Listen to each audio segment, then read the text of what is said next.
Mexico has extradited 26 high-ranking cartel members and leaders here to the United States in a major victory for Donald Trump. Yep, Mark Meredith joins us live from the White House with more. Mark, what are the details? Brian, Ainsley, and Lawrence, good morning. Plenty of details to share. Good morning to all three of you. The Trump administration says it's made some notable arrests with 26 men now in custody after facing a number of charges from drug trafficking to murder, and these were all fugitives who were captured in Mexico. Take a look at the rap sheet of some of these people who were arrested, including men trafficking hundreds of tons of cocaine, a man accused of murdering an L.A. County sheriff's deputy, leaders with the Sinaloa cartel, and those also believed to be responsible for helping bring fentanyl into the country. The Attorney General, Bam Bondi, reacting, saying these 26 men have all played a role in bringing violence and drugs to American shores. Under the DOJ, they will face severe consequences for their crimes against this country. The administration is also thanking Mexico for collaborating in this operation. It also comes amid questions about how the administration plans to tackle some of the world's biggest drug cartels. There's reporting the U.S. military will target cartels throughout Central and South America, but how far those military operations may go remains unclear. Just this week, Mexico's president said any U.S. military strikes against cartels in her country would be an invasion and not tolerated. This week, Defense Secretary Pete Hegseth, he was actually on Fox and was asked about these reports about the U.S. military operating in these Latin American countries. He wouldn't go as far to go into detail, but he simply said that taking out these cartels remains a top priority for the administration. Brian, Ainsley, and Lawrence, back to you. And now they will face justice in our U.S. courts, right? Absolutely, Ainsley, and there's a number of jurisdictions where these will be taking place. I know D.C., New York, L.A., just absolutely some of the most horrific alleged crimes that these people commit. But obviously the message they're trying to send from DOJ is that we are going to go after these people even if they are not within U.S. borders. All right. Thanks, Mark. Thank you. So, I mean, we're going to spend a lot of money in warehousing these people for the rest of their lives. But I guess one of the things they can do, send a message. And number two is get information. Guys, you want to have another hour in the yard? Yeah. I need some more information on the construction of these mob families. Well, their enterprise is already broken right now because part of the reason how the cartel makes money is through the legal having to tackle this, because Kamala Harris was supposed to tackle root causes, and it's the cartels that are in charge of these operations. Now it looks like the administration is shutting it down, and that's why they're releasing bounties now on our agents and our military, is because they're being effective. Second time that Donald Trump has worked with the president of Mexico to bring the cartel members here so that they can go through our justice system.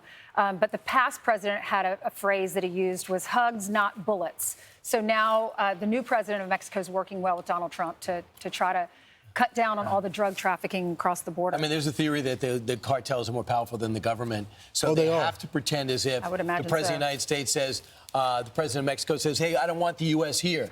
But behind closed doors, they're working so well together. He's got what? They got like an 8-month extension on the tariffs? Yep. There's got to be something behind the scenes where Scheinbaum says, save me from the criminal element within. And I'm wondering if we're going to get to the point where there's a military strike against these cartels. And speaking of Mexico, do you remember when the congresswoman from Illinois went down to Mexico City with other Democrats? She's super liberal. And she said this. She said, I want to finish by saying a few words in Spanish because I am a Guatemalan with much pride before I am an American. Well, now she's speaking out against ICE. Listen.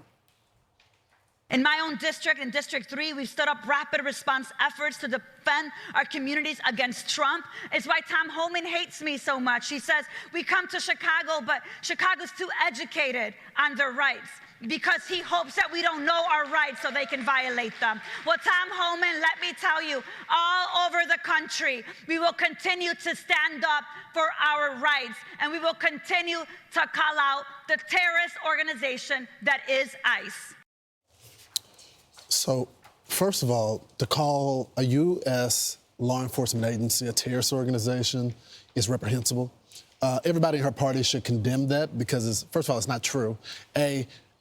For the party that says they support law and order and democracy, the only way that you have a democracy if you have law and order.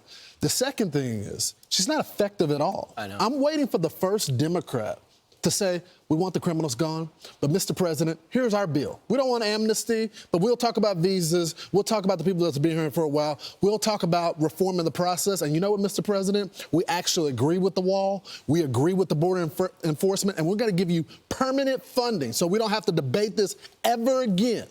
But none of them want to do that. They just want these press conferences. I think they're afraid, even though it's not close to the midterms, got over a year and a half, they're afraid of showing any cooperation with the president. They think it's going to be detrimental to their success in the midterms.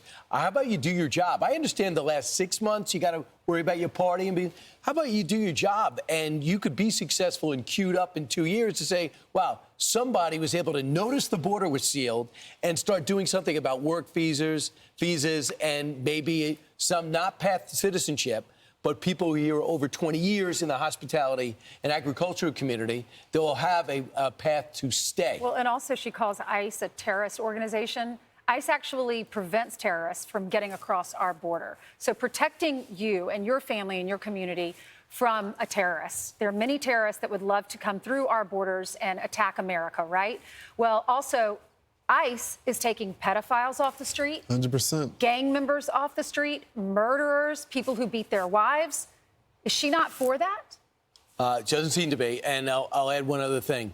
Anybody who thinks you're going to diminish ICE and destroy their morale, well, you didn't help it, but you haven't hurt the application process. 10,000 openings, 100,000 applications. So that's pretty impressive. I get the incentives are good, too. That's right. What was the bonus? They get a $50,000 bonus? $50,000 and $60,000, up to $60,000 to pay off their student loans as well. Great, great. Right. I'm Steve Ducey. I'm Brian Kilmeade. And I'm Ainsley Earhart. And click here to subscribe to the Fox News YouTube page to catch our hottest interviews and most compelling analysis.